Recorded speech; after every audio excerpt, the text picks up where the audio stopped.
brought to you by Infinix. Infinix smartphones पे आ रही है सेल फिर एक बार। पगली, सेल अभी बाकी है। नमस्कार, सौरभ द्विवेदी नाम है हमारा और आप देखना शुरू कर चुके हैं लल्लन टॉप शो। अभी ज्यादा दिन नहीं हुए जब बलात्कार एक ऐसा जुर्म होता था जिस पर किसी किंतु परंतु के लिए जगह नहीं थी। आरोपी चाहे कितना भी ताकतवर हो, किसी भी पार्टी या धर्म का हो, समाज, कानून और मीडिया हमेशा पीड़िता के साथ खड़े होते थे। दिसंबर 2012 में गैंगरेप दिल्ली में हुआ, लेकिन गुस्सा पूरे देश को आया।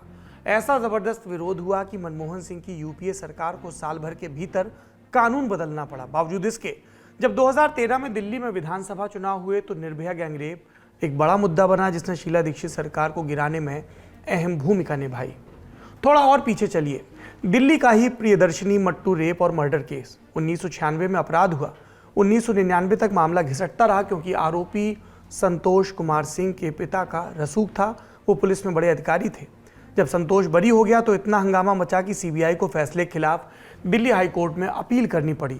फिर भी 6 साल तक मामले ने रफ्तार नहीं पकड़ी तो मीडिया ने दबाव बनाया और हाई कोर्ट में रोजाना सुनवाई शुरू हुई और अंततः संतोष को हत्या और बलात्कार का दोषी पाया गया।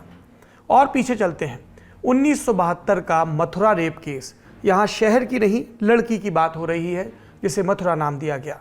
महाराष्ट्र के गढ़चिरौली में पुलिस थाना परिसर में एक आदिवासी लड़की का गैंगरेप हुआ था। आरोपी पुलिसकर्मी सुप्रीम कोर्ट से बरी हो गए थे। इस फैसले का भी तब जमकर विरोध हुआ था और 1983 में भारतीय दंड संहिता में बदलाव किया गया। पीड़िता की रजामंदी को कानूनी रूप से महत्व दिया गया और कस्टोडियल रेप को दंडनीय अपराध माना गया। मतलब कम से कम आधी सदी से तो यही परंपरा रही है कि समाज पीड़िता के साथ खड़ा रहा और जब सिस्टम ने अपराधी का साथ देने की कोशिश की भी तब राजनीति को मजबूर किया गया कि सिस्टम को साधे। कानून में कमी लगी तो कानून को बदला गया, फैसलों में चूक मिली तो फैसले पलटे गए। नेतागिरी की गुंजाइश थी तो बस इतनी कि कौन पीड़िता का कितना बड़ा पैरोकार है। लेकिन अब लगता है वो सांचा टूट गया है जिसमें बीते दिनों के लोग ढला करते थे। तभी तो बिल्किस बानो मामले में सामूहिक बलात्कार के दोषी आज़ादी की 75वीं वर्षगांठ पर जेल से बाहर चले आते हैं। दांत दिखाकर मिठाई खाते हुए तस्वीरों में कैद होते हैं। क्या इसलिए कि गुजरात में विधानसभा चुनाव आने वाले हैं? ये विपक्षी दल पूछ रहे हैं। देश के संविधान की आत्मा पर इतनी मूंग दलना क्या काफ़ी नहीं था जो अब गुरमीत राम रहीम जैसे बलात्कारी और हत्यारे को कोर्ट से इन दोनों मामलों में सजा मिली है, 4थी बार जेल से छुट्टी मिली है? क्या इसलिए कि हरियाणा की आदमपुर सीट पर उपचुनाव हैं और हरियाणा में पंचायत के चुनाव हैं? ये सवाल पूछे जा रहे हैं। इसलिए आइए दिन की बड़ी खबर में इन दोनों मामलों में उठ रहे सवालों के जवाब तलाशें, ताकि जब आप आज रात सोने जाएं तो आपको ये एहसास रहे कि देश में क्या हो रहा है और क्या सवाल हैं जो पूछे ही जाने चाहिए। बलात्कार एक ऐसा अपराध जिसकी शिकार हुई कितनी ही महिलाएं कभी सामने नहीं आती क्योंकि बदनामी का डर होता है। इसीलिए कानून में बलात्कार पीड़िता की पहचान जाहिर करने की मनाही है। ऐसे में आप कल्पना भी नहीं कर सकते कि जब जब बिल्किस बानो खबरों में अपना नाम सुनती होंगी तो उन पर क्या बीतती होगी। किसी तरह उन्होंने उन तारीखों को पीछे छोड़ा होगा। तारीख 27 फरवरी 2002 की, जब गुजरात के गोधरा स्टेशन के पास साबरमती एक्सप्रेस के डिब्बे में एक भीड़ ने आग लगा दी। अयोध्या से लौट रहे कार सेवकों से भरी ट्रेन में सवार 59 लोगों की मौत हो गई और गुजरात में सांप्रदायिक दंगे भड़के। गोधरा में जो हुआ वो जुर्म था और उसके बाद जो हुआ वो भी। फिर गोधरा का बदला पूरे गुजरात में लिया जाने लगा, दंगे भड़क गए। इसके बाद तारीख आती है 3 मार्च 2002 की, जब एक खेत में दंगाइयों ने बिल्किस के परिवार और साथियों को घेर लिया। 5 महिलाओं का सामूहिक बलात्कार हुआ, किसी को नहीं छोड़ा गया। 5 महीने की गर्भवती बिल्किस को भी नहीं और उनकी बुजुर्ग माँ को भी नहीं। 14 लोगों की हत्या कर दी गई। इसमें बिल्किस की 3.5 साल की बच्ची सालेहा भी थी। और सिस्टम ने क्या किया? लिमखेड़ा पुलिस थाने पर मौजूद हेड कांस्टेबल सोमा भाई गोरी ने ढंग से तहरीर ही नहीं लिखी। डॉक्टरों ने लाशों का पोस्टमार्टम तक ऐसे किया कि आरोपी बचाए जा सकें। और ये बात हम नहीं कह रहे, मामले की जांच करने वाली सीबीआई ने ये बात कही थी। सबूतों के अभाव का बहाना बनाकर मामला खत्म कर दिया गया। जब हंगामा हुआ तब जाकर सीबीआई जांच बैठी। गुजरात में न्याय की संभावना न देखते हुए सुप्रीम कोर्ट ने मामले को सूबे से बाहर चलवाया और तब 11 लोगों को रेप और हत्या का दोषी पाया गया। कौन थे ये? जसवंत भाई नाई, गोविंद भाई नाई, शैलेश भट्ट, राधेश्याम शाह, बिपिन चंद्र जोशी, केसर भाई बोहनिया, प्रदीप मोरडिया, बाका भाई बोहनिया, राजू भाई सोनी, मितेश भट्ट और रामेश चांद्रा। इन 11 लोगों के हाथों बिल्किस अकल्पनीय बर्बरता का शिकार हुई थी और फिर उन्होंने न्याय मिलने तक एक पूरी असाधारण यात्रा की। इसीलिए बिल्किस एक प्रतीक बन गई। उनकी कहानी ने अगर भारतीय न्याय व्यवस्था की कमजोरियों को उजागर किया तो ये भी बताया कि न्याय के मंदिर में देर है पर अंधेर नहीं, क्योंकि निचली अदालत के फैसले पर मुहर लगाते हुए पहले बॉम्बे हाई कोर्ट और फिर सर्वोच्च न्यायालय ने डॉक्टरों और पुलिस वालों तक को सजा सुनाई थी। लेकिन गुजरात सरकार के एक कदम ने इन सब पर पानी फेर दिया, और वो भी उस दिन जब गुजरात के पूर्व मुख्यमंत्री और इस समय हमारे देश के प्रधानमंत्री नरेंद्र मोदी लाल किले से देश को संबोधित करते हुए महिलाओं के सम्मान की सीख दे रहे थे। सुनिए ये भाषण। हमारे अंदर एक ऐसी विकृति आई है, हमारी बोलचाल में, हमारे व्यवहार में, हमारे कुछ शब्दों में हम नारी का अपमान करते हैं।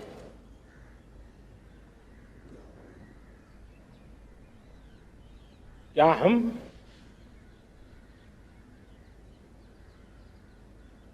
स्वभाव से, संस्कार से, रोजमर्रा की जिंदगी में नारी को अपमानित करने वाली हर बात से मुक्ति का संकल्प ले सकते हैं?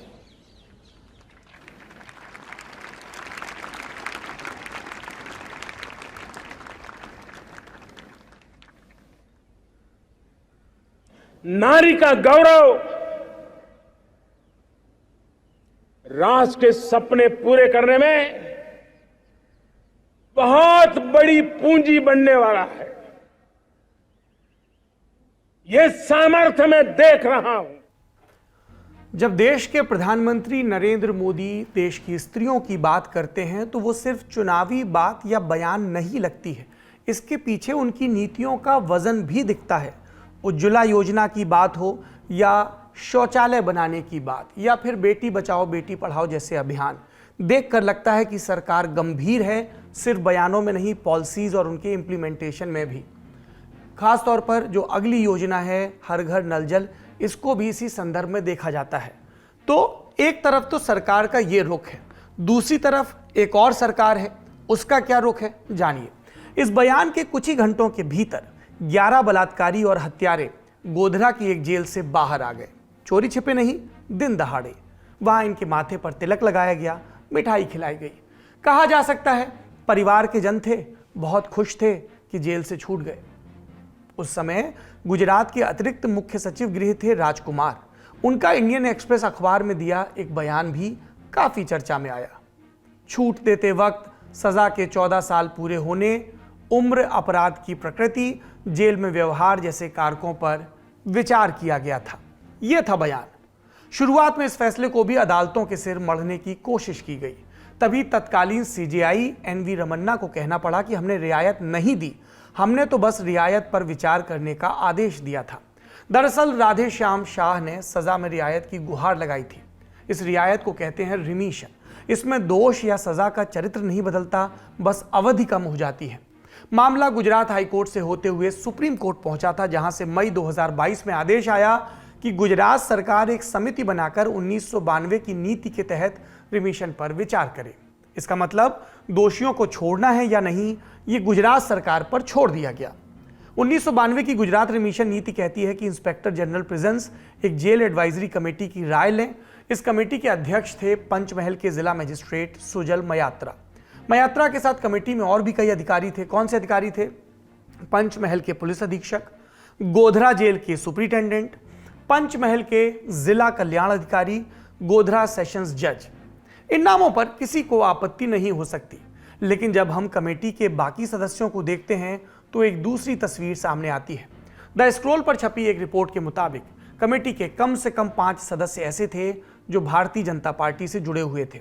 गोधरा से भाजपा के विधायक CK राहुल जी, कल्लोल से भाजपा की विधायक सुमनबेन चौहान, भाजपा की गुजरात कार्यकारिणी के सदस्य पवन सोनी, गोधरा तहसील की भाजपा इकाई के अध्यक्ष सरदार सिंह बारिया पटेल और गोधरा में भाजपा की महिला इकाई की उपाध्यक्ष विनीता बेन लेले। 14 अगस्त 2022 को जब पूरे देश में हर घर तिरंगा अभियान की तैयारी चल रही थी और भारत सरकार पूरी ऊर्जा के साथ दिल्ली में होने वाले मुख्य कार्यक्रम की तैयारी कर रही थी, बिल्किस के बलात्कारियों को छोड़ने का फैसला एक ऐसी कमेटी ने ले लिया जिसमें महिलाएं भी थीं। सीके राहुल जी ने तो मोजो स्टोरी नाम के एक ऑनलाइन समाचार पोर्टल से ये तक कह दिया था कि वैसे भी वो ब्राह्मण लोग थे, उनका संस्कार भी बड़ा अच्छा था, हो सकता है सजा करवाने के पीछे बद इरादा हो। खैर, बलात्कारियों को छोड़ने के फैसले को सुप्रीम कोर्ट में चुनौती दी गई। याचिकाकर्ताओं के नाम क्या थे? सीपीएम की नेता, कम्युनिस्ट नेता सुभाषिनी अली, पत्रकार रेवती लाल, प्रोफेसर रूपरेखा वर्मा, तृणमूल कांग्रेस की नेता महुआ मोइत्रा, पूर्व आईपीएस डॉक्टर मीरान चड्ढा बोरवणकर और पूर्व राजनयिक मधु भादड़ी। इसके अलावा चुनाव सुधारों पर काम करने वाले सामाजिक कार्यकर्ता और प्रोफेसर जगदीप छोकर। गुजरात सरकार शुरू से अदालत में यह कहती रही कि इन लोगों की याचिका सुनी जाने लायक ही नहीं है, क्योंकि ये स्ट्रेंजर्स हैं, माने इनका मामले से कोई सीधा लेना देना नहीं। लेकिन नोटिस जारी हुए और गुजरात सरकार को जवाब दाखिल करने को कहा गया। इस जवाब में गुजरात सरकार ने क्या कहा, बिंदुवार जानते हैं। रिहाई के खिलाफ याचिका सुनवाई लायक नहीं है। रिहाई का फैसला केंद्र सरकार की रजामंदी से लिया गया है। रिहाई के लिए दोषियों के अच्छे व्यवहार को आधार बनाया गया। रिहाई का फैसला 1992 की नीति के तहत लिया गया, ना कि आज़ादी के अमृत महोत्सव के तहत। इन लोगों ने मार्च 2021 में रिहाई का विरोध किया था। केंद्रीय अन्वेषण ब्यूरो सीबीआई की मुंबई स्थित स्पेशल क्राइम ब्रांच के एसपी जिन्होंने विरोध किया, अब उनके नाम बता रहा हूं। सीबीआई स्पेशल क्राइम ब्रांच के एसपी, मुंबई स्थित सीबीआई की विशेष अदालत के जज, city civil and sessions court greater Bombay, इन्होंने रिहाई का विरोध किया। गुजरात में सभी अधिकारियों ने राधे श्याम भगवान दास शाह उर्फ लाला वकील को छोड़कर बाकी 10 दोषियों की रिहाई की सिफारिश की थी, लेकिन दाहोद के एसपी, कलेक्टर और एडीजी प्रिजन्स अहमदाबाद राधे श्याम की रिहाई के खिलाफ थे। ये सब तथ्य हैं, आपके जानकारी में होना चाहिए। आज इसका जिक्र क्यों? क्योंकि आज इस मामले में सुप्रीम कोर्ट में सुनवाई हुई, जिसमें जस्टिस अजय रस्तोगी और जस्टिस सीटी रवि कुमार की बेंच ने गुजरात सरकार के हलफनामे का संज्ञान लिया। याचिकाकर्ताओं की तरफ से पेश हुए वरिष्ठ वकील कपिल सिब्बल ने कहा, गुजरात सरकार ने जो हलफनामा दायर किया है, हम उसे पढ़ने के लिए कुछ वक्त चाहते हैं। इस पर जस्टिस रस्तोगी ने कहा कि हलफनामा मिलता उससे पहले ही हमने उसके बारे में खबरें देख ली। इसके बाद उन्होंने गुजरात सरकार की तरफ से पेश हुए सॉलिसिटर जनरल तुषार मेहता की तरफ देखते हुए कहा, मिस्टर मेहता, आपने जो काउंटर एफिडेविट फाइल किया है वो बड़ा भारी भरकम है। ढेर सारे फैसलों का उल्लेख है, घटनाओं और महत्वपूर्ण बिंदुओं का संक्षेप में वर्णन कहाँ है? दिमाग का इस्तेमाल क्यों नहीं किया गया? तब मेहता ने जवाब दिया, अदालत के पुराने फैसलों का उल्लेख उचित संदर्भ देने के लिए किया गया था, हम इससे बच सकते थे। वैसे हमारी दलील यह है कि पक्षकारों के स्थान पर थर्ड पार्टी सरकार के फैसले को चुनौती नहीं दे सकती।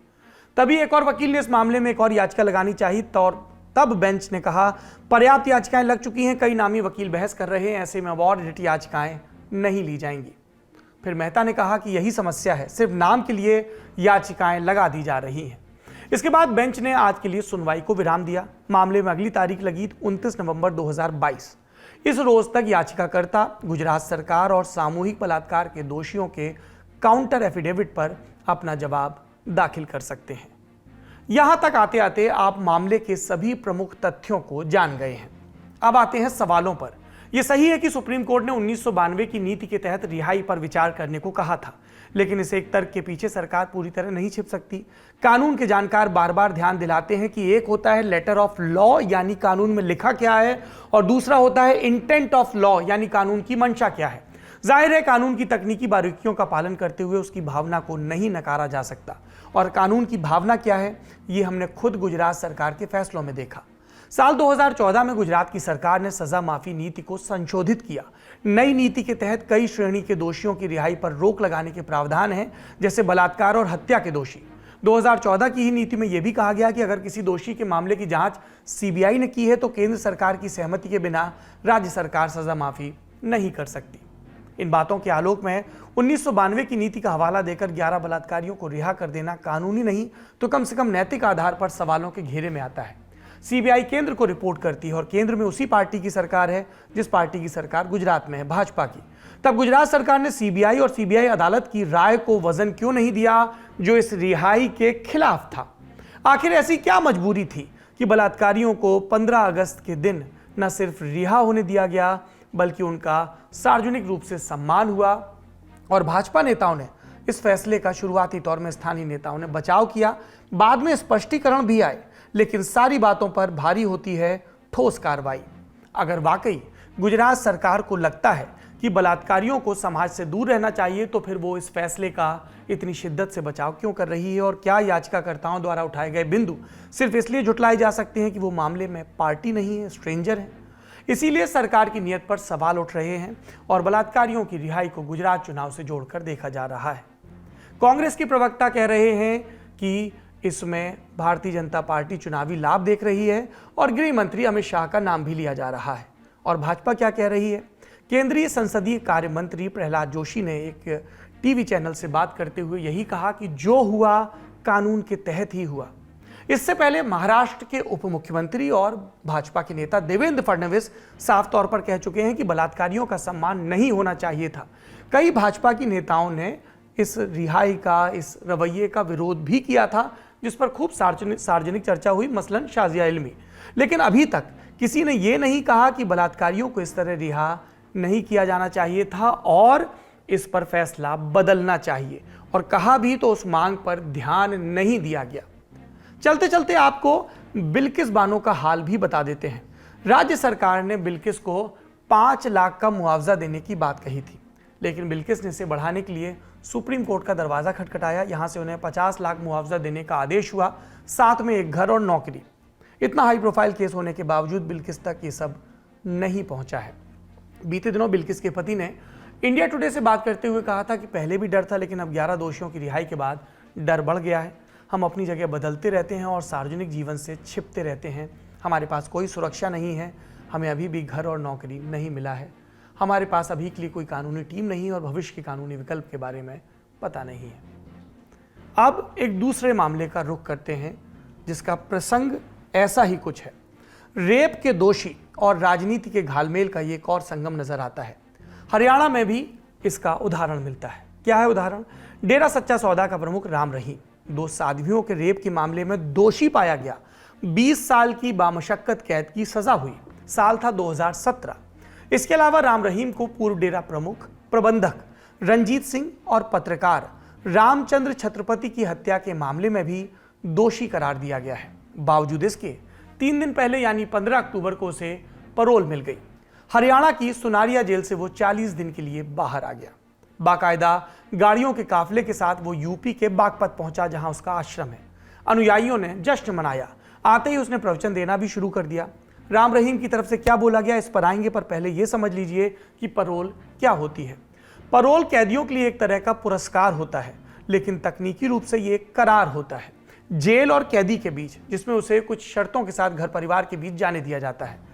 1894 के जेल अधिनियम और 1990 के कैदी अधिनियम के अनुसार भारत में पैरोल को नियंत्रित किया जाता है। अलग अलग राज्यों में पैरोल को लेकर अलग से दिशा निर्देश भी होते हैं।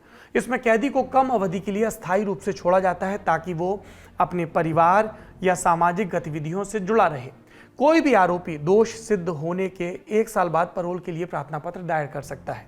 पैरोल की अवधि के दौरान जेल से बाहर बिताए गए दिन को सजा के रूप में नहीं गिना जाता है। एक मामले की सुनवाई करते हुए अप्रैल 2022 में दिल्ली हाई कोर्ट ने पैरोल पर एक जरूरी टिप्पणी की थी कि पैरोल प्रदान करते समय मानवतावादी दृष्टिकोण अपनाने की आवश्यकता है, ताकि दोषियों को अपने व्यक्तिगत और पारिवारिक मुद्दों को हल करने का अवसर मिल सके। अपराधियों को समाज के संबंध में प्रतिबद्धता प्रदर्शित करने के लिए प्रोत्साहित किया जा सके। कुल मिलाकर कहें तो अदालत भी पैरोल को एक तरह से कैदियों का अधिकार मानती है। लेकिन राम रहीम के केस में पैरोल मिलने से ज्यादा सवाल उसकी टाइमिंग पर है। हरियाणा में पंचायती चुनाव की घोषणा हो चुकी है। पहले चरण के पंचायती चुनाव 30 अक्टूबर और 2 नवंबर को है। इसके अलावा 3 नवंबर को हिसार जिले की आदमपुर विधानसभा में उपचुनाव के लिए वोटिंग होनी है। यहां से बीजेपी से कुलदीप बिश्नोई के बेटे और पूर्व मुख्यमंत्री भजन लाल के पोते भव्य बिश्नोई मैदान में है। कांग्रेस की तरफ से भूपेंद्र हुड्डा ने अपने विश्वस्त और पूर्व मंत्री जयप्रकाश को उतार रखा है। यह सीट भजन लाल की पुश्तैनी सीट रही है। 1968 के बाद से आदमपुर सीट पर बिश्नोई परिवार का ही कब्जा रहा।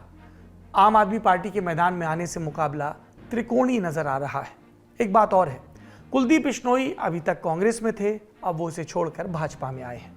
तो ऐसे चुनावी मौके पर जिसमें पंचायत के चुनाव हैं और ये उपचुनाव। राम रहीम को पैरोल मिलने पर विरोधी नेता पूछ रहे हैं कि ये संयोग है या प्रयोग, क्योंकि इससे पहले भी पंजाब चुनाव से ऐन पहले 7 फरवरी 2022 को राम रहीम को जेल से बाहर कर दिया गया था। तब 21 दिन की फरलो मिली थी। फरलो भी पैरोल जैसी होती है, लेकिन फरलो में मिली आज़ादी को सजा के दिन में काउंट किया जाता है। इसके बाद 17 जून को राम रहीम 30 दिन की पैरोल लेकर बाहर आते हैं। राम रहीम के गुनाहों की फेहरिस्त लंबी है, फिर वो जेल से छूट कैसे गए? जवाब आसान है। पंजाब हरियाणा में राम रहीम का प्रभाव किसी से छिपा नहीं है। बागपत के बरनावा आश्रम से राम रहीम ने 17 अक्टूबर को पहला ऑनलाइन सत्संग किया, 18 अक्टूबर को फिर सत्संग किया। दैनिक भास्कर अखबार में छपी सनमीत सिंह की खबर के मुताबिक इसका पता चलते ही पंचायत चुनावों के उम्मीदवार समर्थन मांगने उनके सत्संग में पहुंच गए। ये सभी सरपंच, ब्लॉक समिति मेंबर और जिला परिषद के पदों के दावेदार या उम्मीदवार थे। राम रहीम ने आशीर्वाद भी दिया। भास्कर में ही छपी खबर के मुताबिक हरियाणा के सीएम मनोहर लाल खट्टर के विधानसभा क्षेत्र करनाल की नगर निगम चेयरपर्सन रेणु बाला गुप्ता, मेयर और डिप्टी मेयर भी हाजिरी लगवाने पहुंचे। तीनों बीजेपी के वरिष्ठ नेता हैं। कमोबेश सभी ने राम रहीम के सामने चुनाव का जिक्र किया और जीत का आशीर्वाद मांगा। आखिर में करनाल नगर निगम की चेयरपर्सन रेणु बाला की चिट राम रहीम के पास पहुंची तो वो ऑनलाइन हुई और कहा कि आप पहले भी स्वच्छता अभियान के लिए करनाल आए थे, अब भी करनाल में आकर दर्शन दें। मतलब यह कि असली खेल पंचायत चुनाव का लग रहा है, जिसका प्रपंच विधायकी और सांसदीय के चुनाव से कम नहीं होता। अब इससे ज्यादा खुला खेल फर्रुखाबादी और क्या हो सकता है? सब खुलेआम सामने से हो रहा है, नियमों के हवाले दिए जा रहे हैं, लेकिन पॉलिटिकल कनेक्शन साफ दिख रहा है। सवाल पूछा जा रहा है कि नियम कानून की दुहाई तो ठीक है, पर इंटेंट का क्या? राम रहीम के गुनाहों पर किताब लिखने वाले वरिष्ठ पत्रकार अनुराग त्रिपाठी से हमने फोन पर इस मामले पर टिप्पणी चाही। पूछा कि क्या राम रहीम की पैरोल का चुनाव से कोई कनेक्शन है? जवाब में उन्होंने क्या कहा, सुनिए। सबसे बड़े दुर्भाग्य की बात है कि जिस देश में अंडर ट्रायल कैदियों को बरसों तक जेल में सड़ाया जाता है, कई बार तो गुनाह भी साबित नहीं होते और एक उम्र जेल में निकल जाती है, यहाँ राम रहीम को हर तीसरे महीने पैरोल दी जा रही है। एक व्यक्ति जो 2 साध्वियों की रेप का दोषी है, जिस पर 2 हत्याओं का जुर्म साबित हो चुका है, जमीन कब्जाने का आरोप है, साधुओं को नपुंसक बनाने से लेकर जघन्य आरोपों की लंबी फेहरिस्त है, जिसकी वजह से 2017 के साल में पंचकुला में भीषण हिंसा हुई, 33 लोग मारे गए, उसे बार बार पैरोल पर छोड़ा जाता है। राजनीतिक सांठगांठ का इससे अच्छा उदाहरण शायद ही कहीं देखने को मिले। ये उनकी टिप्पणी है। एक आपराधिक प्रवृत्ति का व्यक्ति है जिस पर भरोसा करने वालों की संख्या अब भी बहुत बड़ी है। उसका वोटों पर असर है। सामने नियम है, कानून है और उदाहरण भी, जो वाकई सबके लिए बराबर नहीं है, क्योंकि ये बात सिर्फ राजनीतिक संरक्षण तक सीमित नहीं है। सवाल उन अदालतों से भी है जहां संज्ञान लेने और न लेने को लेकर समय समय पर सवाल उठाए जाते हैं। ये थी दिन की बड़ी खबर। अब चलते हैं सुर्खियों की तरफ।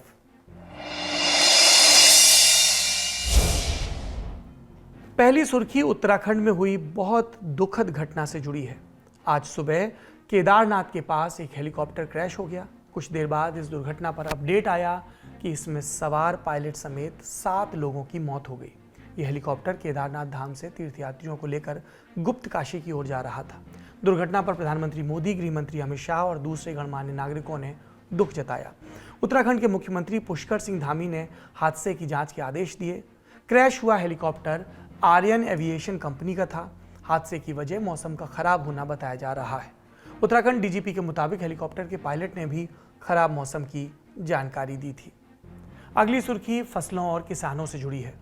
खबर पर पहुंचने से पहले हमें एक टर्म समझना होगा जिसे एमएसपी यानी मिनिमम सपोर्ट प्राइस कहते हैं। हिंदी में इसे न्यूनतम समर्थन मूल्य कहा जाता है। ये एक तरह से किसानों के फसल के मूल्य की गारंटी है। सरकार की ओर से किसानों को कुछ फसलों पर दाम की गारंटी दी जाती है और इसे ही एमएसपी कहा जाता है। अगर कभी बाजार में फसलों की कीमत ज़्यादा गिर जाती है तब भी केंद्र सरकार न्यूनतम समर्थन मूल्य पर किसानों से फसल खरीदती है। इससे किसानों को नुकसान से बचाया जाता है। न्यूनतम समर्थन मूल्य की घोषणा सरकार की ओर से कृषि लागत एवं मूल्य आयोग की सिफारिश पर साल में 2 बार रबी और खरीफ के मौसम में की जाती है। अब बात इससे जुड़ी खबर की।